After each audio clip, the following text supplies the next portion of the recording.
Just have a few things that we're going to be going over today. I do this every year with the grad and professional school, so I always enjoy the chance I get to talk to students who might be interested in grad school at Sam Houston State University. So I have a couple of things I'm going to go over about Apply Texas, and then what comes after that, and then I'll open it up for questions.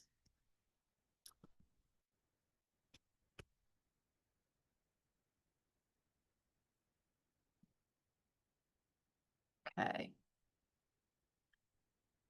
Is everybody still seeing my PowerPoint? Yes, I can see your PowerPoint. Is everyone okay? Okay, great. See the thumbs up?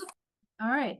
So I'm here from the Office of Admissions, and I'm joined by a colleague, Lauren, who can help me with questions at the end if anything comes up. The first part that I wanted to talk about is Apply Texas. There's a couple of steps involved with our application, and I wanted to just review some of that with you. So our Apply Texas is a common application that's used in the state of Texas for both undergrad and graduate students. And it has a couple of parts in it that takes a little bit of time to get through. So I wanted to review those with you. The first part of it is called what I call the application picker. I think its official name is the application screening. What this is designed to do is determine if you are or are not a high school student. And that just helps high school students who are excited that they're graduating not apply to grad school. So it's 3 quick questions when you create your account, and you'll just identify that you are not a high school student and that you're planning on applying to a grad program, and that you that you have a bachelor's degree. And once you do that, because you've answered those questions successfully on Apply Texas, that is how you will be able to see the graduate application type instead of one for a high school student who might be applying to get their bachelor's degree. So that is the application screener. And then across the top of your application portal, you'll have 4 menus that are available to you: dashboard, core questions, school search, and then just your settings, which is located under your name.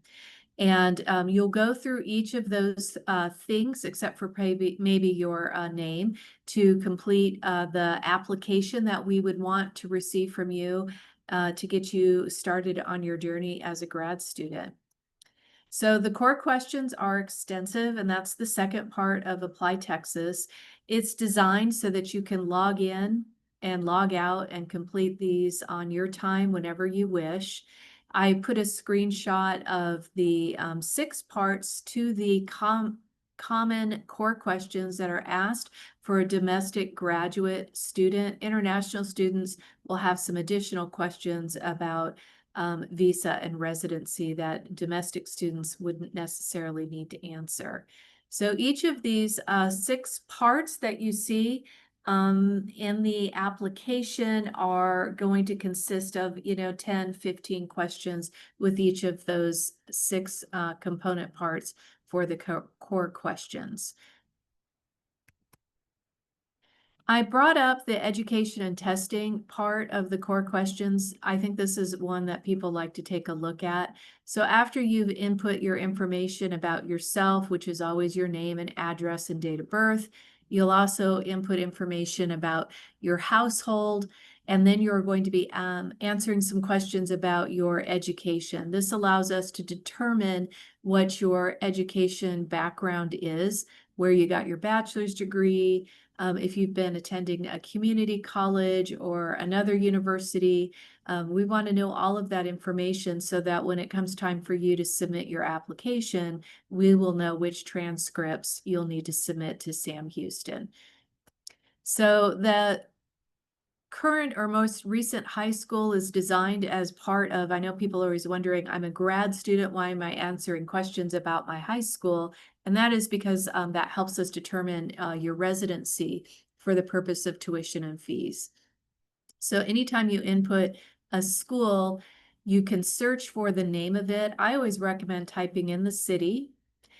That brings up a much shorter list for you to be able to find the high school that you want. And then you can select the one where you went to high school and add that to your account. You'll do the exact same thing for where you got your bachelor's degree, even if it is a Sam Houston bachelor's degree. And that is what education looks like. So it's going to say search for your high school. I always recommend to search for the city. Once you've completed the core questions, so if you look at, again, this menu across the top, you have that dashboard. We've been talking a little bit about core questions. You're ready to find the school that you want to go to get your graduate degree. So that's called the school search. You can input the semester, and you could type in a piece of the school name. For example, on my screenshot, I typed Sam. That indicates Sam Houston State University. And the result will appear right below you. And you can select that application and continue on with your application. You can either click View Details if you want to see the tuition and fees, or there's a button, it's not in my screenshot, and you can add it to your dashboard. And once it's added to your dashboard, you've started your application, and you can go back and edit it and make any changes you want until you're ready to click that Submit button. So I think sometimes when I talk to people, they get tripped up here on the school search. So the school search is designed for you to view details. And again, you just want to add it to your dashboard that pins it to your account, and then you can work with that application. So just kind of a quick summary there. So I feel like that's the insider tip for Apply Texas. So I think the short of it is that when you start your application for graduate school, you're going to be doing a lot of things before you even pick Sam Houston or the major that you want to enroll in. So just another screenshot of what happened when I click details. It'll show you high school information, even though we're grad students, and it'll show you enrollment and graduation rates. That comes from the state of Texas. And then I'd like to show you what an Apply Texas dashboard might look like. So here's my sample application. It shows on the left side a thermometer that I have completed all of my core questions. So each of those parts that we talked about has a green check mark next to it. I also have 3 applications that I've picked that I'm going to be submitting. Of course, all of mine are to Sam Houston. I know some of you might apply to other schools, but this is all going to be contained on your dashboard so that you can work with your applications and get them submitted to your schools. You'll see that it tells you with my Sam Houston State University application that I need to pick my semester and my major because I haven't done that yet, and answer any additional questions that we might want from you. And once I have my application, I can click that blue Start Your Application, and I'm ready to go. And this is what it looks like. This is the fun part of Apply Texas, where I get to pick, I want to come for spring 2026. And because I picked spring, the list of majors is specific for that semester. If I picked fall, I might see other majors that aren't offered in the spring. So this is how you can find your application. I organized them by the colleges to make scrolling a little bit easier for everybody. And that is how you pick your majors for Sam Houston State University for a graduate program.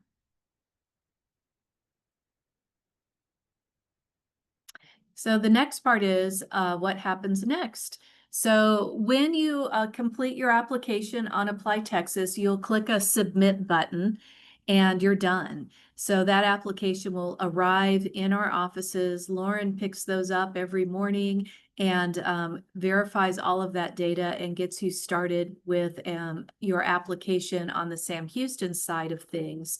And that's where you'll pay your app fee and upload your transcripts. So that is called the Student Portal. It is new for 2026, so we are having some growing pains with that. So pardon our construction dust as we grow into this new system. You'll receive an email from Sam Houston that will provide a hyperlink for you, and it will prompt you to log into the student portal. That's the place that I said where you will check your status. You can upload your transcripts, pay your app fee, all of those things. A couple of things about the portal. We have you don't have to wait for the email. You can create it before, but I suggest you wait for the email. They should come the next day from our office almost immediately. Your username that will be created for you by the system is just going to be your email account with .shsu tacked onto the end of it. So I put a sample for Sammy the Bearcat, who always applies to grad school. So if his email is at msn.com, they put a .shsu on the end of Sammy's email. That becomes his username, and then you'll be prompted to set a password. If you're experiencing any problems with any of that, we are getting our IT team working to help people work with some of those issues that we've been experiencing with getting people logged into your student portal. But do know we're aware of that, and please reach out if you don't get your email or if you have questions about that. The portal, this is a sample of the email that you'll get, so you can see what the picture is going to look like. It'll have all the fun hyperlinks in there for you and our contact information. You can always find the link to the student portal on any of our admissions web pages and the SHSU main web page where it says check status. So all of that will bring you to the student portal as well. And once your application is in, you probably want to know when you're going to hear your decision. They will be emailed to the account you used on your Apply Texas application. They'll also appear in your student portal below the application checklist. And that's how you will find out about your admission decision. And this is an example of what it might look like, and that's how you pay your application fee. So there's your checklist on the right side. So we'll be waiting for you to complete your application checklist. You do have to have a complete application so we can review it and make that admissions recommendation for the program you applied to. And you also need to pay your application fee. So all of those are in your student portal, just like this little screenshot that I brought up in front of you. And that shows you how you can pay your application fee with a credit card and upload your items. So this is an example of a checklist that you might see, and each of those items will have an upload so that you can submit the document. And then as far as deadlines for your admissions decision, the overall application deadlines, when they close, are here on the screen. And we typically have a material deadline about a week or two after the application closes. A good example of that is December 15th is when the application for spring 2026 closes. But we will give you that first week when we get back in January to finish up your application, because we're also closed for a couple of weeks during winter break. Some of you might be applying to a program that has a specific deadline. Typically, our psychology programs, counseling, and our doctoral programs will have deadlines that are going to be different than the overall university deadlines. You can find all of that information on our webpage for the program that you're applying to. We have a list of the majors. You can click on it, and any deadlines will be displayed right there for you. And again, Apply Texas is going to close before the deadline for your program. So we call those materials deadlines in-house. So just something to keep in mind when you're working with your application. So that was really all I had for the PowerPoint presentation, to just walk you through those basic steps of submitting an application and just the timing of how things work. So to wrap that up, you'll submit an application from Apply Texas. You'll receive an email from Sam Houston within a business day. That means if you apply on Friday, you're not going to hear from us until Tuesday. Otherwise, it'll be the next day. And you will be able to create a student portal. And that's really where you'll upload your requirements. pay your app fee, and be able to monitor your application status to see once it's complete when your admission decision comes back to you. We always communicate by email. That's our primary form of communication. And with our new student portal, you'll also see a link on the menus that will allow you to submit a question to us as well. But we have email and we answer our emails right away and want to work with you on all those things. So mostly, I think when I do these, you all have questions for me.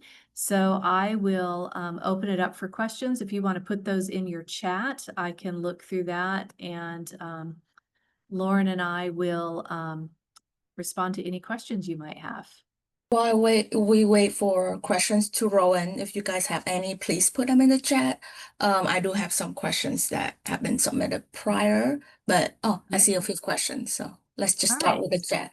Okay, so the best ways to make your application stand out, especially for biology and English programs.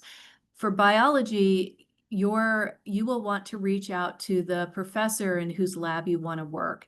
So that really is contacting that professor.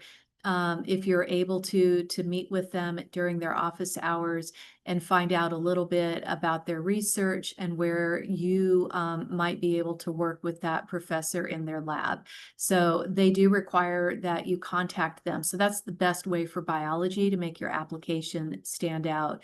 And for the English programs, I also would contact the director, the program director of that, and let them know that you're applying. And that one is going to be about your essays. So they do have some writing submissions that they look at for your application. Both of those programs are holistic review, which means they look at all aspects of your application, not just your GPA, for example. So they are looking for a good fit for their programs. For your statement of purpose, to make it stand out, you want it to be, those are usually brief. They're typically 500 to 750 words. So you want to make sure that it is grammatically correct and it doesn't contain typos and comma errors and all of those little things that always get us, grammar, it's always a pain.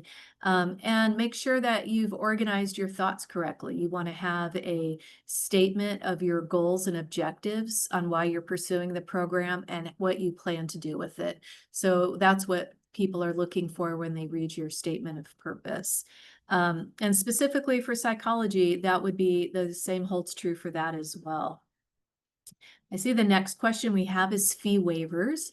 And we don't offer fee waivers at this time, so you will need to pay your application fee. And then for the last question I see from Christian, the summer deadline is May 15th. That's when the application closes. The materials deadlines will be approximately May 30th. I haven't seen those posted yet, but it's usually 2 weeks later.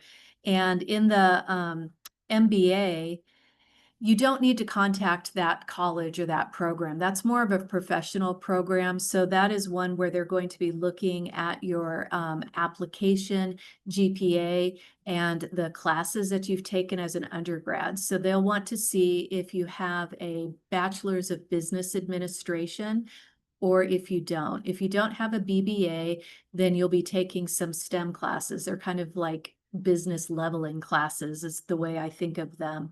And when you submit your application, they will look at those courses, the grades you got in those courses, and then an overall formula to determine the admission.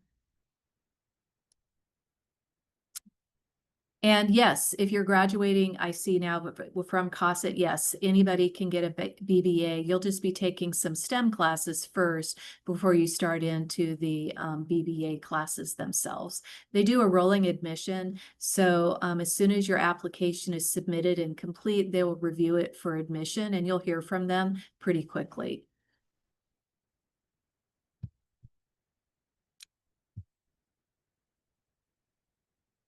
I think we skipped over one from Camden.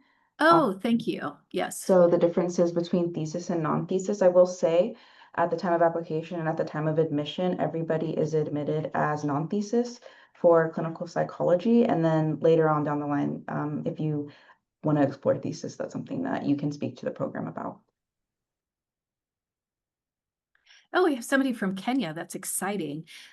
Yes, welcome. You are able to apply as an international student, and you would still use the Apply Texas platform. You will see when you go there, there is an application for international students that has a $90 application fee.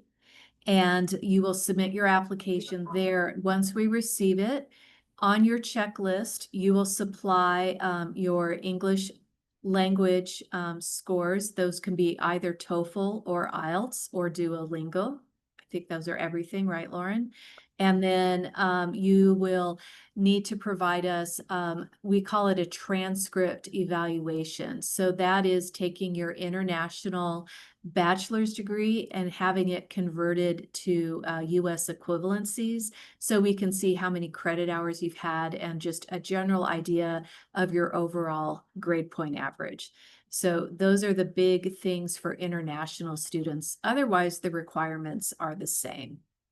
I will say if you are from Kenya and you did attend school in Kenya, we can waive those English proficiency requirements for you. Oh, good. Yes, that's true. So those will probably be waived, and you won't see them waived immediately. We need to see where your transcripts land. And then once we get those copies, that's when Lauren will typically waive those English language requirements. And then I see living stipends, financial aid, et cetera, work. I don't know as much about financial aid. You would want to contact the financial aid office, but I can tell you what a full-time enrollment is. So during the year, it's 9 semester hours, and then summer, it's 6 semester hours. And financial aid is awarded for each semester of enrollment.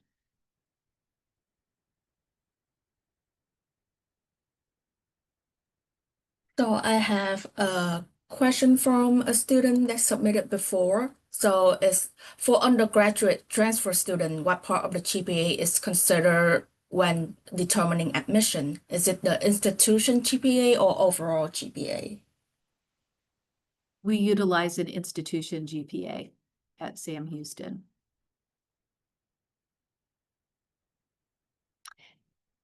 The Hazelwood Act is applicable to grad school. When you submit your application, there'll be some core questions that you'll complete about your veterans status. And then our Veterans Resource Center will be in touch with you to coordinate the Hazelwood benefits for you.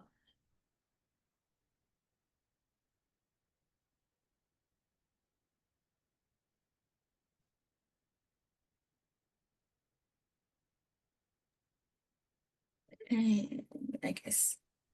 Okay, so I have another question from a student.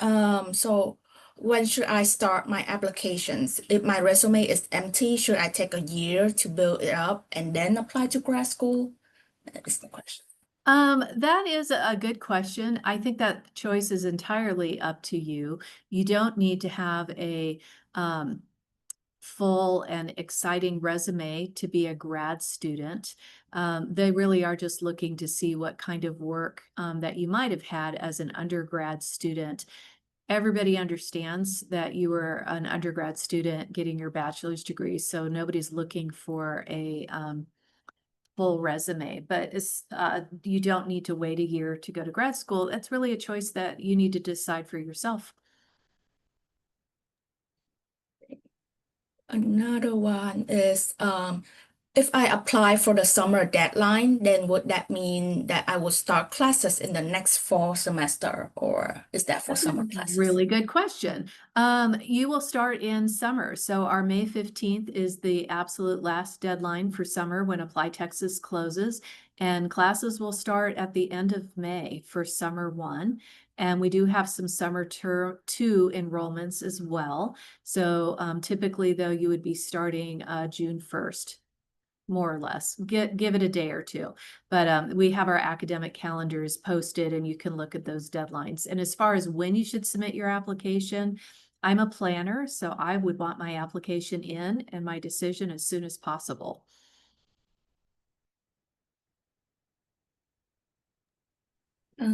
I think that's all the question I have that was submitted prior, unless anyone else have more question. Oh, I see one. That's just came. So the length of our master's programs for biology and English, the credit hours have changed a little bit, but I believe there's still 30 semester hours. Is that right, Lauren? 32? She can check for me. Yeah. It'll take you enrolled full time about 2 years with some summer classes as well. Depends on the thesis option, but 30 to 36 hours for biology, and for English, it's going to be 36. 36. Okay, so 36, that would be about 2 years, and with summer enrollments, possibly 2.5 years, depending on how you, if you're going full-time or if you're going part-time.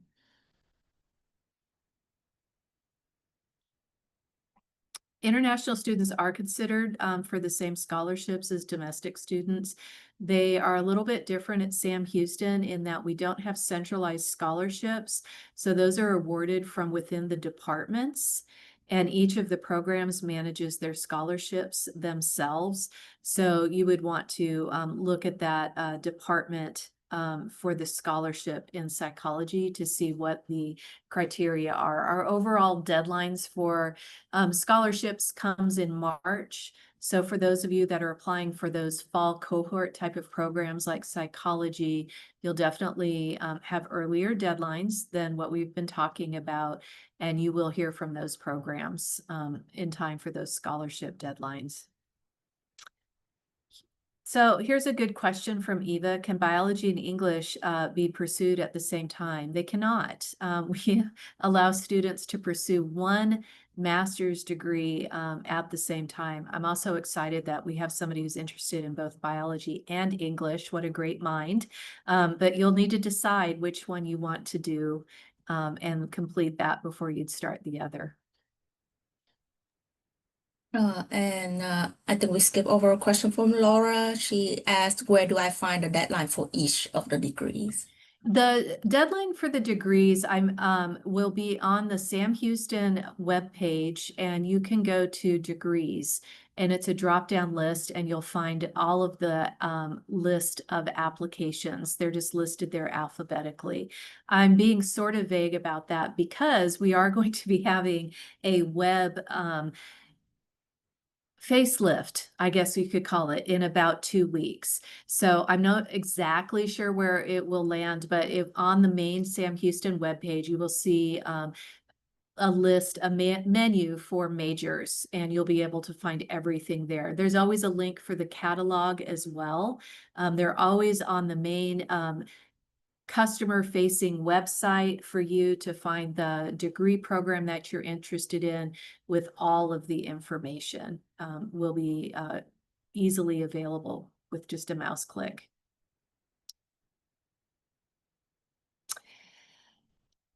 What are the advantages and disadvantages of a master's and then a PhD rather than a bachelor's straight to PhD?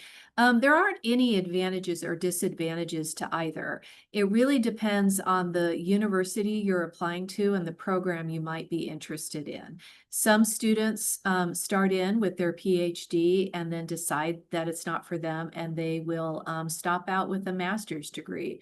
Other people do their master's degree and then realize they really love the discipline and love being a part of that idea and research, and they decide to go get their PhD. So there really isn't an advantage or disadvantage. You're not going to spend more time in school because you did one way and something the other way. So it really is just dependent on what you think you might like and really how that program is offered at the university.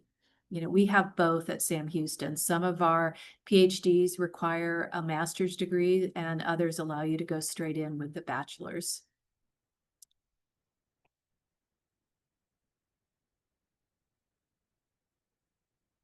And extracurriculars, yes, there's room for extracurriculars if you're doing a master's degree.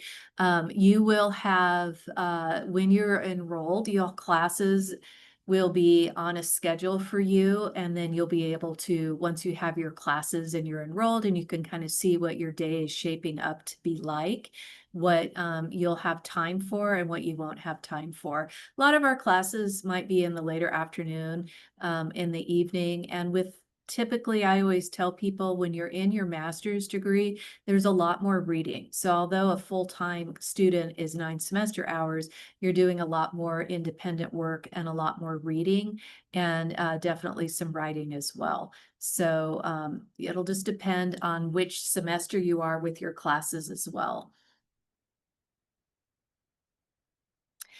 And then another good question, what are the differences between having a master's or a PhD for the career field? It depends as well.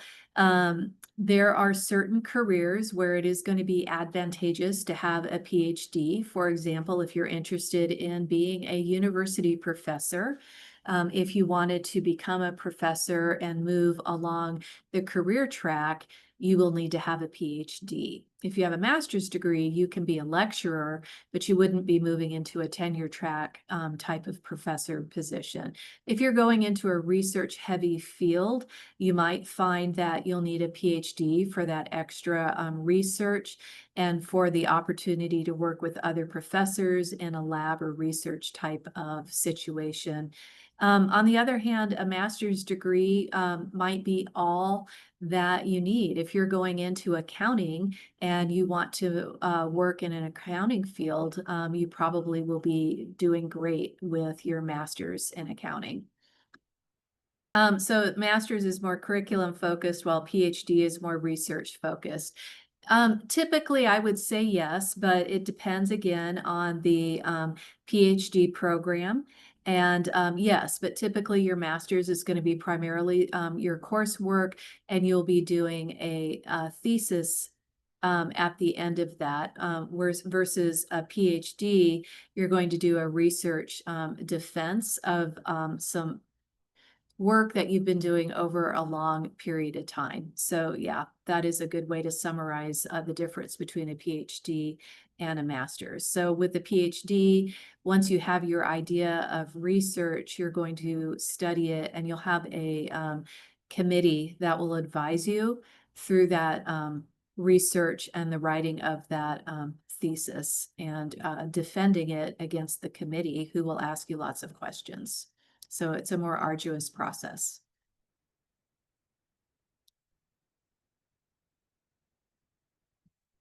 For the clinical psychology, 12 hours of coursework in psychology required. I think that they are looking for some specific classes, but I don't know what those are off the top of my head. That would probably be a great question to email to either Dr. Craig Henderson or Dr. Marcus Boccaccini. Both of their contact information is readily available on the clinical psychology webpage. But that is a valid question to ask the professor about that coursework. And then, so as we think of those questions, I will see, Lauren, did I skip over anything that you've seen come up that you wanted to go over with our students? Oh, I have. There's a question that was sent directly to me. I think Okay. by mistake. But if we are graduating this semester for undergrad, it won't be an issue to apply for the spring, right? It is not an issue. Students do that all the time. The deal is that you'll be providing us 2 transcripts. So if you're a SAM student, we take care of it for you. If you're external to SAM, you'll want to upload the copy of your transcript that shows that last semester of coursework in progress. And then once you graduate and you get your bachelor's degree, we'll want an official copy of that transcript. And that will show that your degree was conferred and that you finished up all those classes in the last semester. And again, just to state, if you're Sam Houston, we will take care of that for you.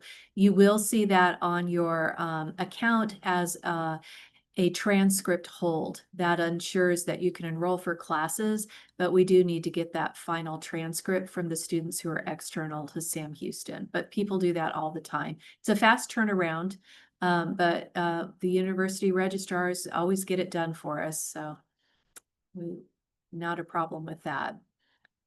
All right, any other questions? Lauren, do you have any words of wisdom for us? Every time I ask Lauren to talk, it's like, never mind. I think you covered everything. Always, if you have any questions, you can email us at graduate@shsu.edu. And like Mary said, we respond pretty fast. Yeah, I think you covered everything. Yeah, I put our email address in the chat for everybody. You can also click on support from your student portal. We pick up those as well. And again, as you're going through the application process, I just pardon our construction dust as we move into our new system. So we're getting there. There is one thing that I wanted to add. In our system, it may give you the option to upload things like GRE scores, or for our international students, English proficiency scores or transcript evaluations, and we will not be able to accept your test scores that way. So if you could have them officially sent to us, that is the right step. Yeah. And again, if you're looking for a English language waiver, once we got the unofficial copy of your transcript, we're able to take a look at that. And it's at that time, we'll be able to, you'll see those scores waived off of your account. And I think we are good. Mary and Lauren, thank you so much for agreeing to do this informational session for our interested students. I know we're ending kind of early, but more time for lunch for the rest of y'all. All right. Yes, thank you for letting us spend a little bit of time with you, and good luck, everybody. And again, reach out if you do think of anything after this presentation. We're always happy to help. Thank you so much.